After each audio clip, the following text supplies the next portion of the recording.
What up, everybody? I am your host, JP, and this is my co-host, Josh. Hey, everyone. And welcome back to another episode of the Film Bros podcast.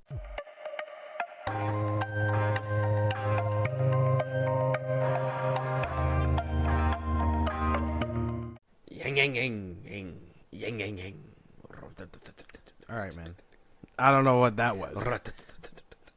That's me riding in All right. on my bike. Well, that was kind of dumb. No, You didn't like, I didn't like that at all. You don't like my bike? No. My bike noise?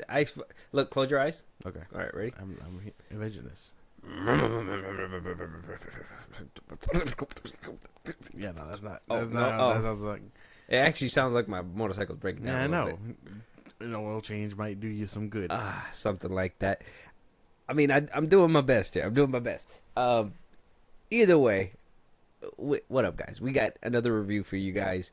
We obviously, 2024 has been a year for movies. A year for movies.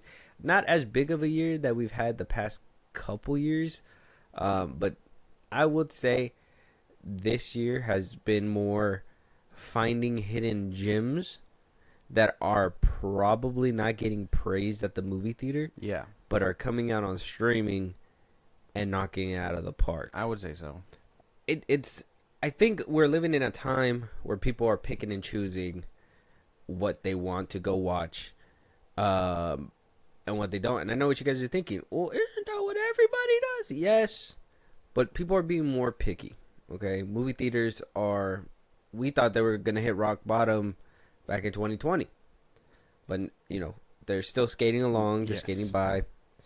But movie theaters aren't the buzz that everybody used to like. I mean, what are you gonna pay, like 50, 60, 70 bucks for your family, whatever, 2 tickets, probably $30, $40 because of snacks and all that stuff, just so somebody could be yelling in your ear, right? Or like saying stuff or being on their phone or whatever. Taking a fat gamble on the experience. Exactly.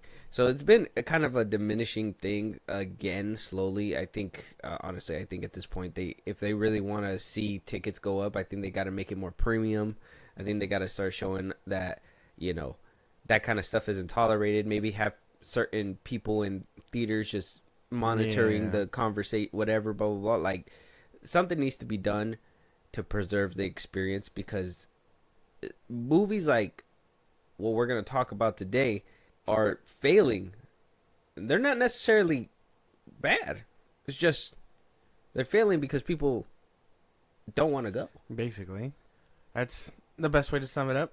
We've talked about our experiences with bad movie theaters. I mean, we have our rules and regulations, which is nothing crazy considering it's the movie theater.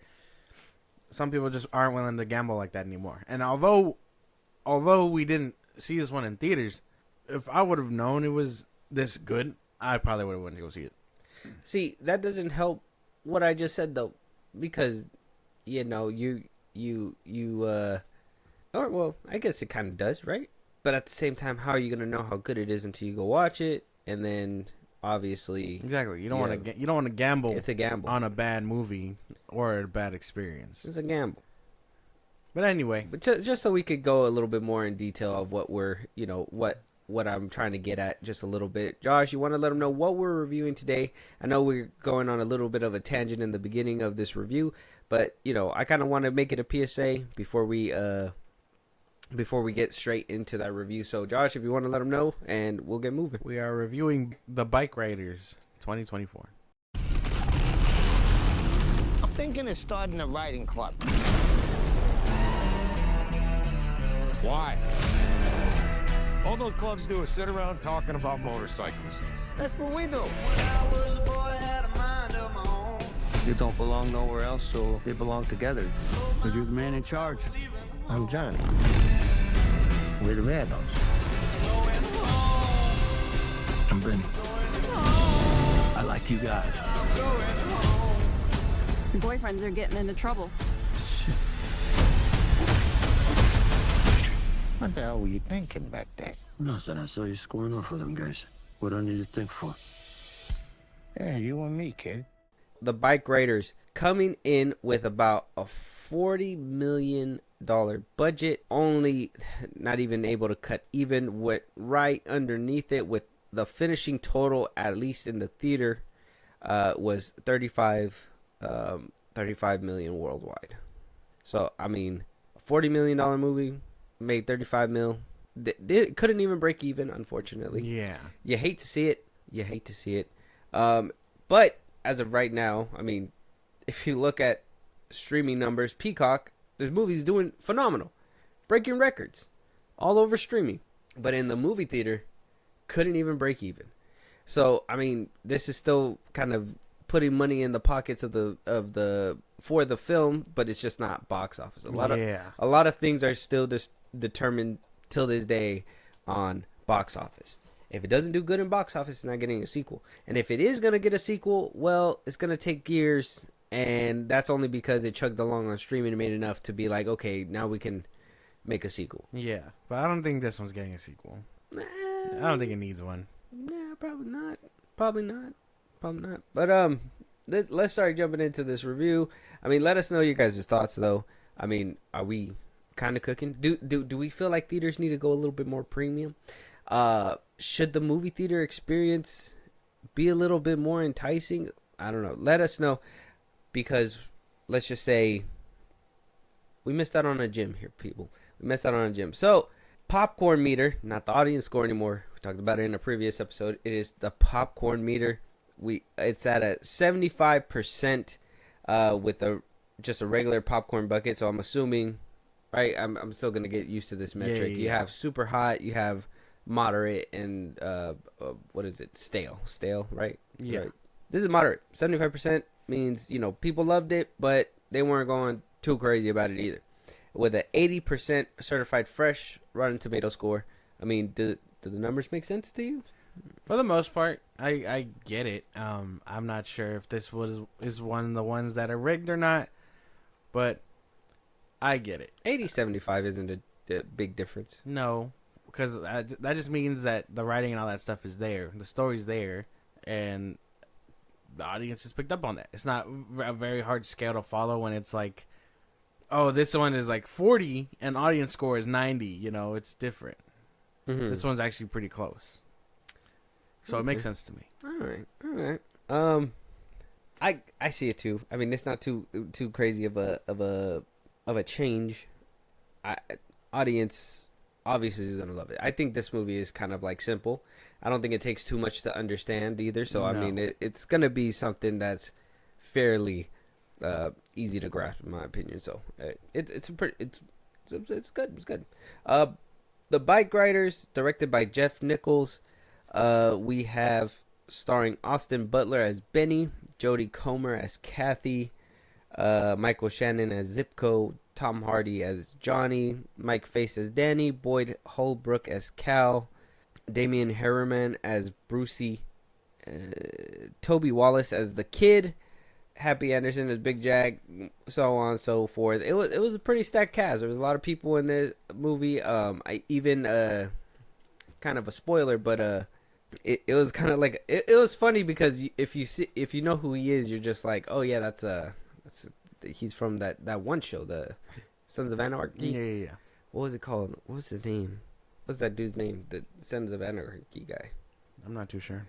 You talking about Norman Reedus? Norman Reedus, yeah. He was in the. There you go. He was in the. It was kind of like a little cameo. He doesn't play a crazy big role. It kind of seemed like he was just serving as a little fun cameo because he used to be, in a show for bike riding, and here he is now in another movie of bike riding. So it's just, I thought it was funny. When are we gonna put him as Ghost Rider? Is the question. That's a good question. We don't know. Marvel doesn't know. It's not even in the books now. Yeah, well, I guess that's another question for another day. But I mean, at least with the casting was pretty good. I think everybody, for the most part, this movie was stacked. But if we're talking about characters individually, I kind of have a bone to pick with some of these people. We'll get to that. Don't worry. But this film, basically, it's about bike rider, obviously, bike riders, bike riding culture, right? So the BikeRiders is basically set in the 60s. Obviously, bike riding wasn't really, it was frowned upon. Let's just say. The BikeRiders, basically about a motorcycle club in the 60s. It was very frowned upon. And this whole movie basically follows them, growing into this like gang that basically wasn't what it started out to be. That's basically the whole movie, and it's kind of given and portrayed through the eyes of Kathy. Is that her name? Yeah, Kathy. By Kathy. Jodie Comer's character, Kathy. She's given the rundown to this interviewer or whatever because he's writing a book on the gang, the Vandals, in the movie. Mm-hmm. That basically sums it up. Without giving away too much. Yes, yeah. Yeah, and it's basically about the bike riders. Basically, their come up, how they basically went from helping the community to being the frown face of the community yet again. They went from being in the movie harmless to being harmful. So it's like shit just changes up like crazy. So, Josh, I know you had a bone to pick with some characters, so we'll let you jump it off first. What do you think about the characters in this film? I liked mostly everybody. I want to say everybody, but our main guy, Austin Butler. Oh, okay. Like, I've seen him in Elvis, and I've seen him in Dune, and I've seen him, and he's supposed to be like the next Johnny Depp, kinda, whatever. And this one, he spends the whole film like just looking cool. Like that was my big bone to pick. I was like, when is he gonna do something other than like smolder? And that was just one of my big problems. I think like he's a good actor, but when you're up against seasoned actors, you really see where your place is. You know what I mean? You had Tom Hardy, you had Michael Shannon, you had all To be these fair, people. Tom Hardy's voice was kind of That was hard to get by. Still better performance. okay. Yeah. Like that was just one of my big bone to pick. This whole movie, he didn't really do anything. He was stoic and quiet and all this and that. And then He had a couple outbursts of emotion. yeah, but that was like towards the end. And then again, like a good quarter of the movie, he fucks off. So it's like, what was he doing here? You know what I mean? And he's supposed to be following our guy because Kathy and him are together. Supposed to be together. Yeah. The 60s was a crazy time. Things don't work out apparently. Yeah. You can just do all kinds of crazy shit. I don't know if I share that sentiment. I mean, I think the biggest crime of this movie is that Michael Shannon wasn't up front and center more often. But he was just crazy. He was just that crazy guy Yeah. that was involved. I did like most of his scenes. I liked the way he was telling stories and stuff. I thought he was funny. yeah. But bad character for sure. Unfortunately, I thought we were going to see a little bit more of him being kind of like, I mean, you get Michael Shannon in a film. Why would you not use him, Austin Butler's performance, like I said, he had a couple of bursts. I do think him fucking off in the middle of the movie was kind of weird because we're following him. But then you get that big emotional buildup at the end because, he basically did fuck off and shit happened in his absence. So, I mean, I could see where you come from. I don't think I have a good argument to be like, oh, yeah, no, he deserves more praise. I could see where you come from, but I think he did what he could with the little bit that he had. Yeah, but that's what I mean. He should have had more if he's our main guy. Maybe this is just a storytelling point of view because what you were telling me prior to me watching it, where it's like the eyes of who's telling the story. Why couldn't it? The whole time I was thinking like, why couldn't it have been like the dude who wanted to be a cop? That's true. Yeah, like he would have been more knowing about the inner workings. Yes. That's that. I think that was one thing too about like having her speak through the film, Kathy and all that was that we're not getting all the interesting stuff, right? Like what made them do all that? Yeah, okay, they got mad and they burned down the bar because what happened to Butler's character or whatever, but like there had to be more discussion than let's just fucking go. You know what I mean? Like there had to been a little bit more in depth. I'm pretty sure there was a couple other things that they were probably doing under the table that she probably didn't even know about because she was just, the girlfriend, the wife. A lot of the times, like Goodfellas and all that, usually the wife stay home, whatever, blah, blah, blah. You don't really, they don't really see too much. I mean, they're around, but they don't see too much, right? And in this one, it just felt like we weren't seeing too much either. It would have benefited from like multiple narrations. Now that you mentioned like Goodfellas and all that, like imagine Casino, where it's Benny's character, or Benny, Tom Oh Hardy yeah, from and Hardy's Kathy. POV. Yeah, from Butler's POV and Kathy's POV. Yeah, because the moment Benny, small spoiler, the moment he fucks off, the movie probably should have shifted to Tom Hardy's character. A little but bit no, more.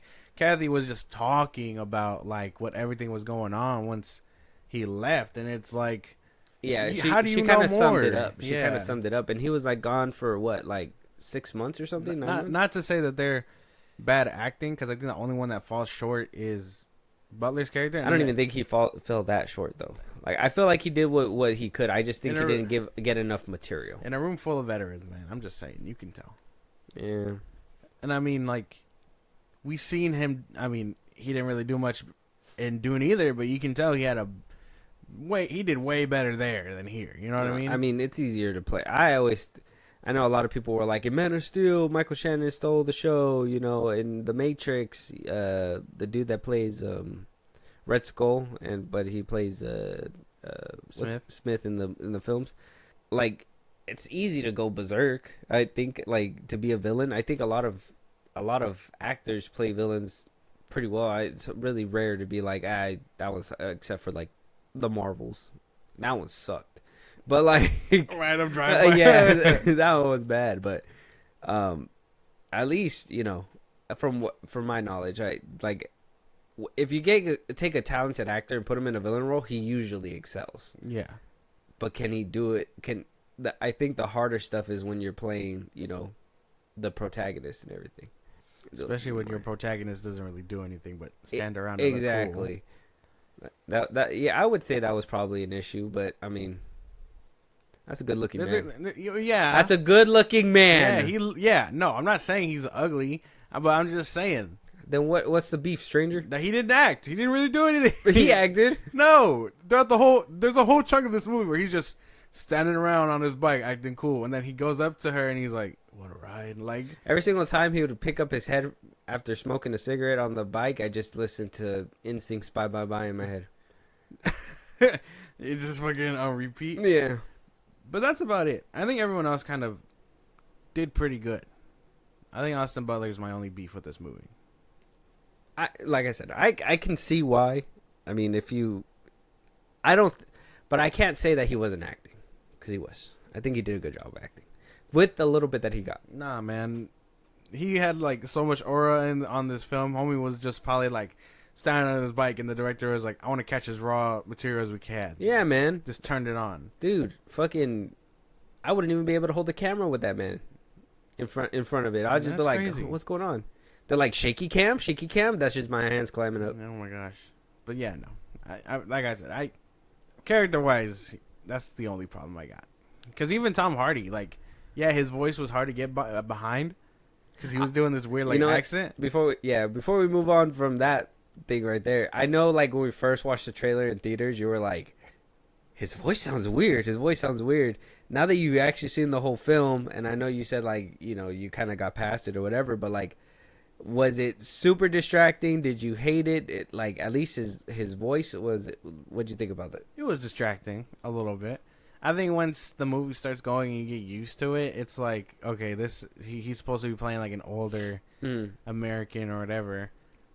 So it starts to come off as natural, but I think hearing it initially, you're like, this is weird. Yeah. But then eventually it kind of goes away, so it's like, whatever. It's like, how is this man who speaks like this the leader? Yeah. Like, speak and English. Then we find out why he's the leader, so. Yeah.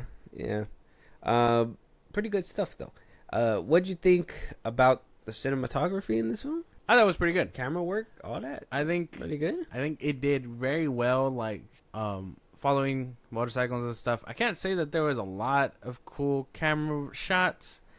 There was a lot of cuts and jumps and stuff, and you know, because of all the fighting and stuff. And I'm pretty sure Austin Butler doesn't want to hurt that pretty face of his. I would say it was pretty cool.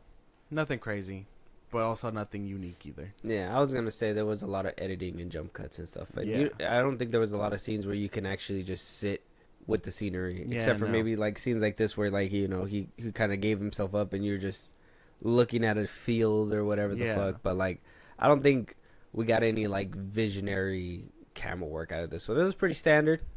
Like I said, I think the most that was the issue was the editing, because that fight scene in the park where they were just, you know, jumping the camera all over the damn place. Like that Yeah. shit kind of sucked to me because I was like, I mean, we could have felt every single hit on that one. That would have been nice. Yeah, but even then, that kind of lasted short. But yeah, I guess no mean, problem. the Other man- than editing, man. The man punched the window and kept punching dude's face. What do you mean it got short? That was short lived. And then eventually they pull him off, and everyone's like, "All right, man, you're cool." Like it was a short fight, and I didn't understand that either. It was to show that like homie's crazy. Like, what do you mean? Like he's so ready to die for this gang, but holy shit, not really. I mean, yeah. No, he said yeah, that he's down for it. See, you weren't paying attention. So no, he was down for it, and then he leaves. I'm so down with this club, I'm gonna leave instead of run it like I'm supposed to. Come on now. Something almost happened to his wife, man. Or his girl, whatever the fuck. She tried to tell him, and he was just like, "I don't give a fuck. I can't deal with this." It was a different time back in the 60s. Yeah, the '60s was crazy, man. Yeah, you could do whatever you wanted. If you didn't like something, you just moved to the next town. Yeah, like this, I don't like. They're like, who is this stranger? Yeah. They didn't know that I just traveled 200 miles over here. Yeah, I like that everyone took the time to ride a motorcycle. I wonder if that just felt like a new NPC just spawned or something. Like, imagine you're in a small town, right? You know everybody there. And then just some random dude pops up and you're just like, who is that? I think doesn't every movie have this kind of situation where it's like, "Hey, man, we know everybody, but you're the outsider." Oh, yeah. The start of any movie. Yeah. Anytime. Yeah, it had to be a scary time back then. Yeah, Had to be. That, I mean, you don't know who this guy is. No, yeah. He's rolling in, And then if somebody just said their name, you can't even believe them. They could totally be lying. Yeah. And you just got to be like, I trust that. You look like a Phil. yeah. That's funny. So, I mean, can you kind of agree with that? Kind of basic camera work, editing Yeah. kind of choppy. Yeah. I think we can kind of agree. Yeah, and I think that attributes to the whole, like, you really don't want actors on motorcycles to hurt themselves. I mean, it's not hard to learn how to ride one. Well, I don't know how hard it is to ride a motorcycle. I do know there's just liability there. Yeah, you don't want nobody to get hurt. Yeah, you don't want nobody to get hurt. I understand that, but for the most part, there is such thing. I mean, I would have to see some behind the scenes stuff if they really just were shooting on location and they didn't want, they wanted to show somebody driving or whatever. I'm just like, don't usually people put them in front of a green screen on a motorcycle and just kind of fill in the work? Yeah, but that was back before people were willing to ride. I mean, you obviously get shots of them on the motorcycles. I'm and just stuff. saying, if Tom Cruise's cast can go into fighter jets, there should be no reason why nobody can learn how to ride a bike. That's fair.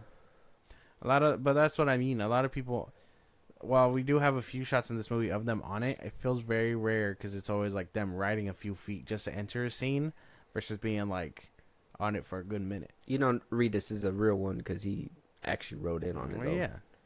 He was the only experienced one. He's like, I did 7 seasons of this shit. Yeah. No real bad guy here. Not till like the ending. Yeah, I think that was one of the things that, if we're moving to like plot and all that, I think that was one thing that I had an issue with. There wasn't really a bad guy, even like because during the movie in the beginning, it was just them establishing the bike gang, all that stuff, basically showing you who's who. I mean, they added a little bit of tension when they did that whole, scene from the future. We're going to eventually catch up to it. This is what he's kind of getting himself into, shovel to the back of the head type shit.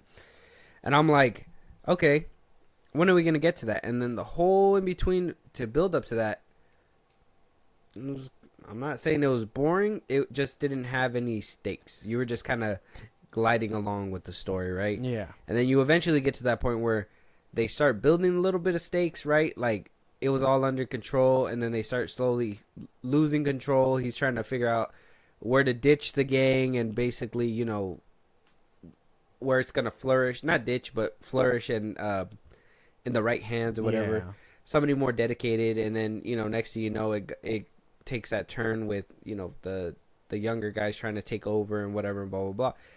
It gradually builds up to that, but I will say the beginning feels like there's no stakes because of the fact that you have to wait till the second act in order for you to feel at least a little bit of a ticking time bomb, and then by the third act, I mean, it kind of feels like time to start wrapping up. Let's start getting it done. They closed it out in a very weird way. And again, this is all from the POV of Kathy talking to the reporter guy because he's writing a book on the gang. Somewhere along the way, they should have ditched your POV, but no, they kind of stick with her off film. And yeah, while she does know the aftermath of the younger dudes taking over the gang, there's a lot of detail missing. Yeah, because like I mean, I'm gonna just take this scene as an example. If we would have had the in-depth look from the gang's perspective, we would have known why the cops stopped and let them do what they were doing. You know what I mean? Like, yeah, you could chalk it up to like, yeah, they just kind of feared them, but that's just kind of cheap, right? Like you could have showed us why they feared them. You know, they up until this point they burned down one bar. Yeah. So why wouldn't the cops be like, put their ass in jail? You know what I mean? Like it was just more of a. We could have gotten more detail if we would have gotten a different POV, but we didn't. So we kind of got some vague stuff, and then a little bit of in detail for the scenes where she's there or supposed to be there, right? I guess that was another thing too. I'm like, well, you know, they're gonna obviously bring their wives along and stuff for like certain things, but not everything. Not everything. There's a good chunk of the time where Benny was like off on his own with just the gang. Yeah. Where she actively just didn't want him to go, and like. So how would she know what's going on? Exactly. Who told her? Like, give me their POV. Right. But I mean, other than that, I think the plot itself was kind of cool. I mean, I would have preferred if it was just told differently through the eyes of someone else, and if the bad guy shit happened a lot sooner. Yeah, that's basically it. Like, it's kind of started to build up a little bit sooner, but I mean, the way they kind of set it up, they couldn't really do that until Hardy's character was basically like, I'm ready to give it up. Yeah, which is crazy. Yeah, I think the beginning, what is it, like the first 20 minutes, I would say? Yeah, it's probably like steakless, probably. It's you being introduced to everybody and stuff. I don't even think you meet. I literally, now thinking about it, I think that cutscene in the beginning where like he gets the shovel in the back of the head is kind of like, we're gonna get here, but first we got to tell you some things. Yeah. And then when once we get there, that's when things kind of start picking up a little bit more or whatever. Yeah. And I was like, okay, well now I'm a little bit more interested, but I will say the beginning kind of a little draggy. Makes sense. I mean, fight scenes and everything, like I said, steakless up until the ending. Yeah.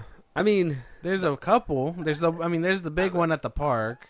The park, and then I mean the bar one in the beginning that they show you later on. I mean, that kind of gives you something, because I mean the love for bike riding, and then you know he winds up potentially losing a limb or something. So it's kind of like, you know, there is some stuff there, but it just, like I said, it doesn't pick up until the point where he gets hit with the shovel that they basically glimpse to you in the beginning. And then even then, the fight scenes, you don't really sit through any of it.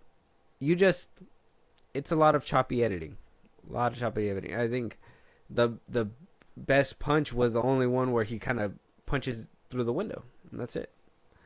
That's like basically the most that you've seen, and then the rest of it was like, oh, he's punching down at him, blood's hitting his face, but you don't really see the hits, you don't feel them as you would in like certain other movies. So I mean, yeah, I don't know.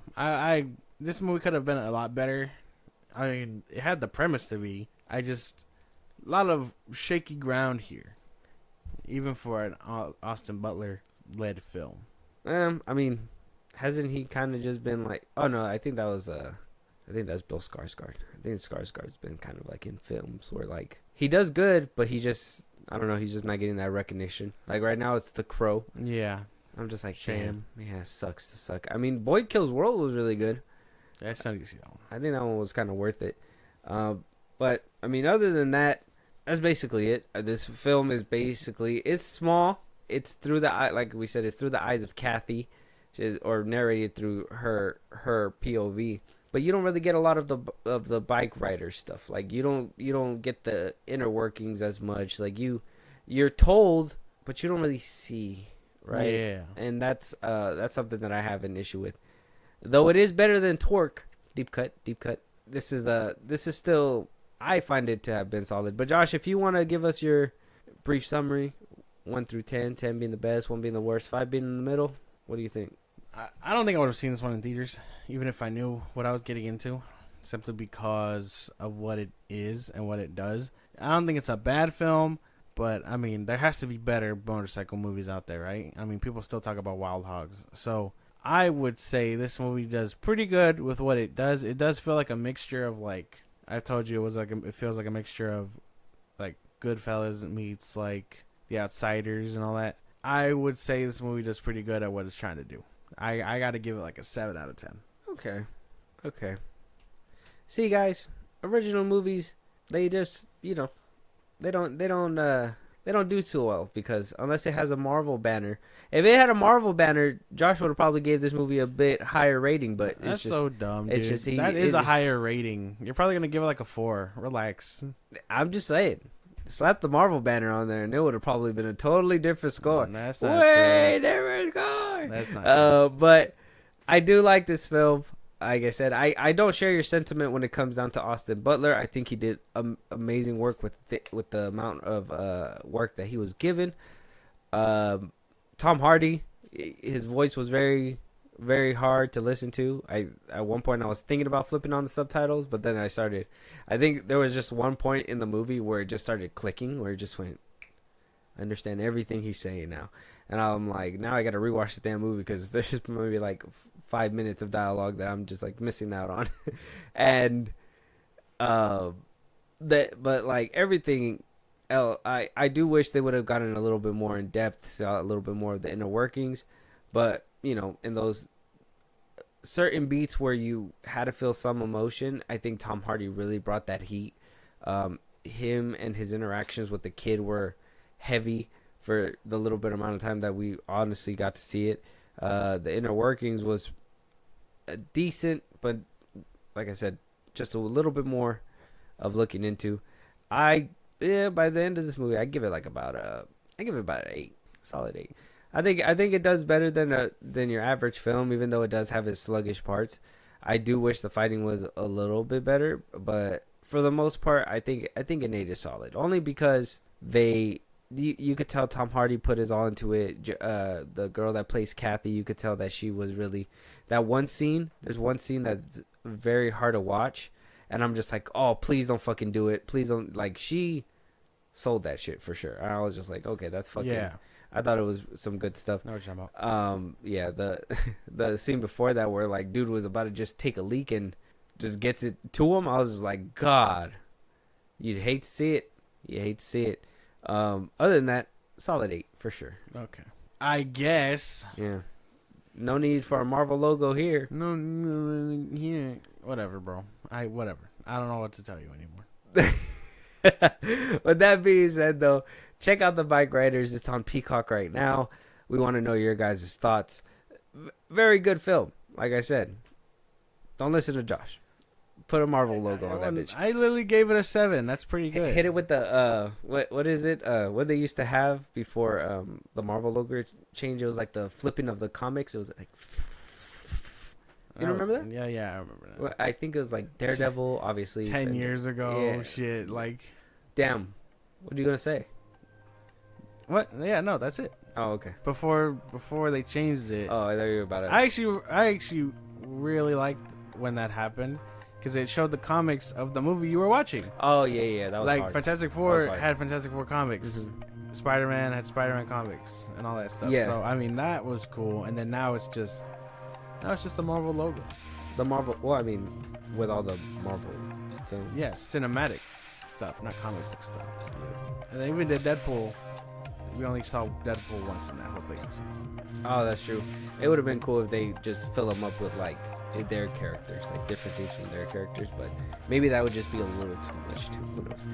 Either which way, like I said, check it out. It's on Peacock, doing really well there. I think Josh was right. Maybe not a theater movie, but I guess that begs the question that we always ask on this film, on this channel as well.